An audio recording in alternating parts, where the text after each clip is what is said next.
Hi everybody. Today, as you can probably guess from the title, we're going to be talking about a topic that I've long had a great interest in, and that's the TNA Knockout division. Now before we get started, let me just say that I know women's wrestling is not for everybody. It's a niche product and it might always will be, but I'm a big proponent of it. I'm a fan of it, or more accurately, I'm a fan of women's wrestling when it's good. Remember this. Much like a number of other wrestling fans, I'm assuming, my interest in women's wrestling really began with the Knockout division back in 2007. Until then, it wasn't something I went out of my way to watch. I didn't hate it. I didn't think it was a waste of time. But it was always something that was just kind of there. I didn't mind that it was there, but I didn't really spare it much thought beyond that. That changed in 2007 with the inception of the Knockout division, thanks in large part to the Gail Kim Awesome Kong feud. And I went into that feud with no real expectations. I was a fan of Gail Kim, but I wasn't expecting to be blown away or anything. But suddenly, I see these two super athletic women beating the living piss out of each other, having matches as good or better than anything the men were delivering at the time. And when those shows were over, like Final Resolution from January 2008, when that show was over, and the women's match was the one everybody was talking about, I'd never experienced this before. And after a few months of this, I said to myself, oh my god, so this is what it's supposed to be like. This is great. I can't wait to see what these women do next. That feud, more than any other, was what sparked my interest in women's wrestling initially. After that, I started paying more attention to it and becoming impressed with other women like Taylor Wilde and cheerleader Melissa. I got invested in different feuds and other notable moments like the Roxy head shaving and other stuff like that. I started looking at the indies more and seeing what the unsigned talent out there had to offer. But Gail vs. Kong was what got the ball rolling. Those two set the bar for women's wrestling in TNA. And unfortunately, that bar has not been reached since. Certain women have come close a handful of times. And hell, the Taylor Wilde and Sarita versus Awesome Kong and Hamada match is one of my favorite women's matches that I've ever seen. And if there's one women's bout in TNA that matched what Gail and Kong achieved, it was that one. But aside from that, and maybe a handful of other knockout matches, we pretty much had to settle for less since then. It was still very good for quite a while after that feud ended and after Gail left the company. But that didn't last, and over time the level of quality began to decrease. Fast forward several years, and I'm sorry to say that I've probably never been less interested in the Knockout division than I am right now. And considering there was a period when Lacey Von Erich was walking around with a title belt and Madison Rayne was getting shoved down our throats as the focal point of the entire division for a year straight in a mega push that turned out to be a monumental waste of time, that's saying a lot. And this isn't so much the fault of the women themselves. They're, for the most part, a talented group of people, with one or two exceptions. I admit I'm not a fan of every single one of them, you guys know this. But utilized correctly, nearly all of them have at least something they can bring to the table, provided their characters are booked and written to properly take advantage of that. And that's the important part. For a good example of what I'm talking about, look at the Knockout division from 2007 and 2008. Barring a few initial hiccups when they were first starting out, just about every single woman on that inaugural roster was booked to their strengths. Gail Kim was a great wrestler, but not so great on the mic, so she focused on the wrestling and didn't talk that much. ODB had a unique personality that really caught people's attention, but wasn't necessarily the greatest wrestler, so they had her work primarily with either the stronger wrestlers who could cover for her, like Gail and Kong, or with women like the Beautiful People, who were the right heel foils for her so she could properly exploit her character to the point where her wrestling almost became a non-issue. The Beautiful People made terribly bland baby faces, so what happened? They turned heel and they played up the snotty mean girl gimmick, and they got over with that. And this was used to turn Roxy into sort of a misfit underdog babyface because she was too popular to be a heel, and that got over. And I could go on, but essentially, pretty much every knockout at the time was booked in such a way that maximized their specific talents and to an extent disguised whatever weaknesses they might have. A woman who is not a very good wrestler winning a match because she'd shoot hairspray in someone's face is a lot easier to accept than that same woman winning a match clean, even though it's plain as day that she's totally outclassed by her opponent. And the writers took this into account. They moved away from this as time went on, but TNA were very smart with how they booked the knockouts back then. And when you combine that with a cast of new, fresh, and unique characters, all of whom were kept relevant and were in spots that they were well suited for, And in my opinion, the Knockout division was one of the best parts of the TNA product at the time. That's really not what we have anymore. The roster's been gutted, a lot of the uniqueness is gone, the division as a whole feels increasingly generic, very uninteresting, and it's not offering much of anything to get excited about these days. When the Knockout division was first launched, it was one of the most universally praised aspects of the product at the time, generating excitement, innovation, ratings. It was a success across the board. So what happened between then and now? Where did it go wrong?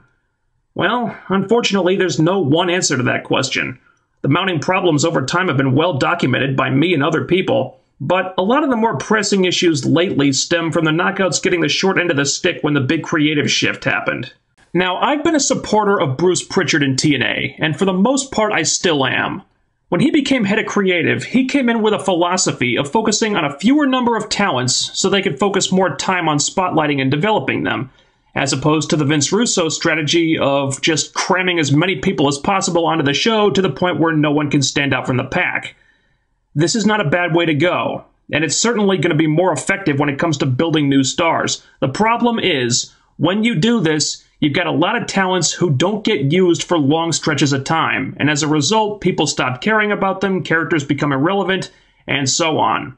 The Knockout division was one of the biggest victims of this. Time was, we used to see all the Knockouts on the show, and they might not all have been used well or effectively, but at least they were all there doing something. Now, for the most part, we only tend to see 2 to 4 Knockouts on the screen, often for months at a time. That's whoever happens to be feuding for the Knockouts Championship, and whoever they're either feuding with or aligned with. The other women might show up on Explosion occasionally, but mostly they just have to sit the show out and wait their turn. Another issue is that while Pritchard might be a fan of certain women, he was clearly not so high on others. And as we've learned by now, if Pritchard isn't a fan of a particular talent, he simply won't use them. This can be a good thing or a bad thing in a lot of cases. Sometimes it means that some real diamonds in the rough can just fall through the cracks and never be seen again without getting a chance to show what they're really worth. But it can also lead to the phasing out of wrestlers who just weren't clicking with the audience for whatever reason, or wrestlers whose time in the company had just run its course. The first female casualties of this were Angelina Love and Winter, and this eventually led to them both leaving the company several months ago. Winter was a loss that didn't bother me. She's not untalented, but she's always struggled to connect with the audience, and the whole time-traveling lesbian vampire thing was so ludicrous that it probably killed any chance I ever had of taking her character seriously, and I suspect it was like that for a lot of people. With Angelina, I was a bit more on the fence. I like Angelina. She had been one of the more over women in the company for a long time, but she was also a case of what else can we really do with this person that's new and interesting. And when you add that to the fact that her storyline with Winter had effectively killed all the heat she used to generate, and that she'd been off TV for so long by that point that her leaving wouldn't really make much of a difference, I didn't particularly mind losing her either. In fact, I felt both Winter and Angelina were logical additions by subtractions, because this freed up spots in the Knockout roster for new, fresh talents to come in and fill the void. Only that didn't happen. There was no one brought in to replace them. Apparently, cutting them was more about simply eliminating talents that Bruce Pritchard had no plans for than it was about making room for someone new. And now that we're several months removed from it, I'm starting to notice a pattern developing here. And I'm wondering if the departures of Winter and Angelina were just the start of the process of gradually phasing out the old guard of the Knockout division. And make no mistake about it, Sarita and Rosita are the next ones in line for that. I imagine TNA is just waiting for their contracts to expire, and then they'll most likely be gone too. They're still technically on the roster, but I don't count them as active Knockouts anymore because, really, the writing's on the wall for them and we all know it.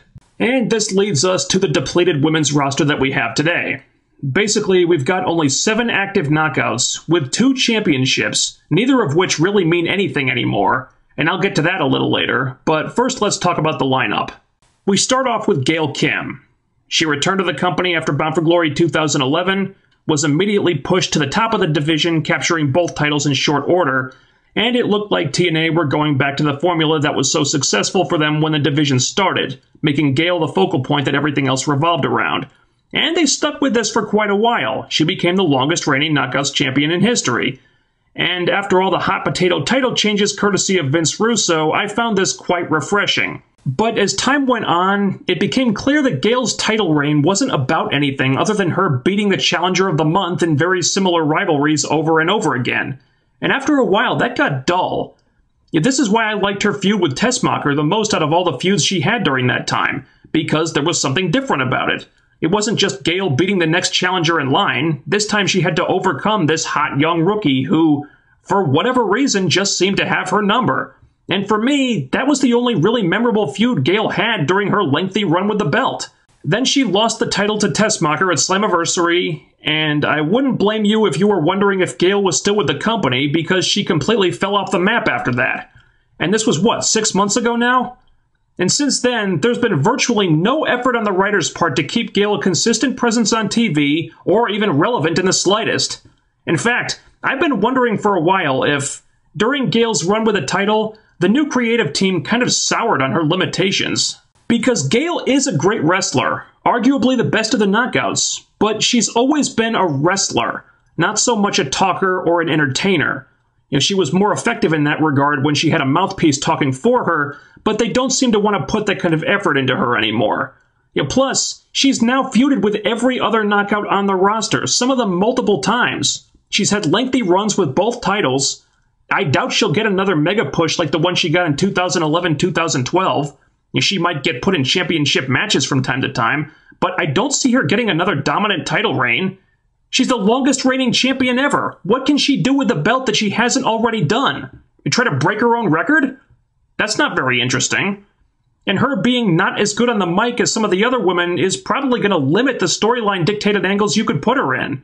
I'm sure the writers could come up with something, but that doesn't look like it's a priority these days. She's been around a long time, and she still looks fantastic, but she's not getting any younger.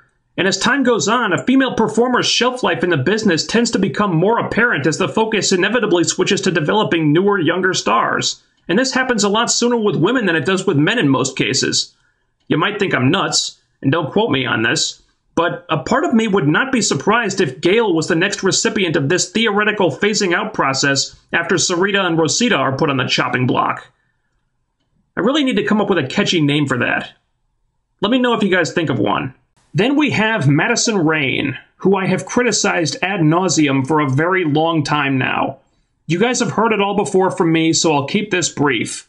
Much like Gail, Madison is a knockout who has most likely peaked. There was an entire year when the division pretty much revolved around her. She's not getting another push like that again. That should be obvious by now. And since Gail returned, it seems like the writers have finally given up on this idea of Madison being a top star in the division. That was never going to be a slam dunk, and I think they've realized this. So for the past year or so, other than a few side stories along the way, Madison has been relegated to being Gail's flunky. And to be fair, I do think Madison has been infinitely more tolerable as a supporting player. But also, much like Gail, feuded with everyone, held both titles for long stretches of time, what else does she have to do? Well, even though she's never really been able to get over, Madison has proven to be fairly adept at putting over storylines. That's probably what she's best at. But the writers would have to come up with one first, and there's no sign of that right now. Her wrestling is as mediocre as it's ever been. She's never been able to get the crowd to take to her completely. And since her most recent title reign lasted a grand total of 4 days and was only done to put over a referee, that's probably a sign that her tenure in this company is on the downswing. If there doesn't seem to be much interest at all in using her as a major player anymore, she might be another talent who the writers think has just run her course. Next, ODB. Another case of a woman who's pretty much done everything there is for her to do in this company. Are you seeing a pattern here? Trust me, that's no coincidence. ODB is a character I used to enjoy. She was different from all the other women in the mainstream companies, and I found her kind of refreshing. But that was 2007. Fast forward to 2013, and she's still doing the exact same thing. With practically every other woman in the company, you've seen at least some kind of progression or development with their characters, but ODB has pretty much been exposed as a one-trick pony by this point. As a face, she's a fun, foul-mouthed drunk. As a heel, she's an angry, foul-mouthed drunk. And that's pretty much it. That's all you get from ODB. She does what she knows, and she really doesn't deviate from that much at all. Her attempts to turn heel have been disastrous. And yeah, she's been paired with Eric Young for a while, which casual fans seem to like, but it hasn't really gone anywhere, has it? Now, she is over. I can't deny that. I'm not saying you fix what ain't broke. But personally, I've never been more bored by this character because it's just more of the same from her every single time we see her.